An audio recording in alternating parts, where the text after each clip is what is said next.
అరే ఎలుకల మీద ప్రయోగాలు చేయకుండ్రా అంటే ఇనలేరు. ఇప్పుడు ఆ ఎలుకలకి ఎంత తెలివి మీరిపోయినాయంటే బోగస్ బిల్లులు తయారు చేస్తున్నాయి, ఫేక్ ఎంట్రీలు రాస్తున్నాయి, సీసీటీవీ ఫుటేజ్ అంతా ట్యాంపరింగ్ చేస్తున్నాయి. ఇదంతా ఎందుకు చేస్తున్నాయి తెలుసా? ఎందుకంటే 7,00,00,000 వర్త్ బియ్యం మింగేసేటందుకు.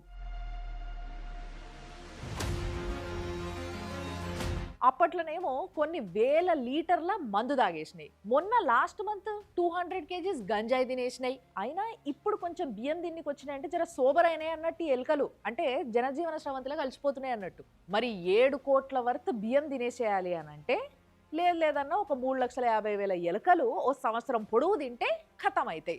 అంటే సంవత్సరం పొడుగు 3,50,000 ఎలుకలు గోడౌన్ మీద పడి, అది కూడా గవర్నమెంట్ గోడౌన్ మీద పడి తింటున్నాయి అంటే యంత్రాంగం ఏం చేస్తుంది అని మీరు అడగొద్దు. ఎందుకంటే తప్పంతా ఎలుకలదే. ఈ మాయదార ఎలుకలు ఎక్కడివి అనంటే ఛత్తీస్‌గఢ్‌ల కవార్దా అనే ఊర్లున్న ఒక గవర్నమెంట్ గోడౌన్‌లయి. నెక్స్ట్ ఆ పక్కనే ఉన్న మధ్యప్రదేశ్‌లో కూడా ఇంకోటి జరిగింది తెలుసా? ఇసుకని చాలా బలవంతంగా కిడ్నాప్ చేసి లారీలు ఎక్కించుకొని ఒకళ్ళు తీసుకుపోతా ఉన్నారు. తీసుకుపోతుంటే చాలా కష్టపడి ఇసుక తప్పించుకొని నడి రోడ్డు మీద మొత్తం పడిపోయింది. వాళ్ళ కబంధ హస్తాల నుంచి విడిపోయింది.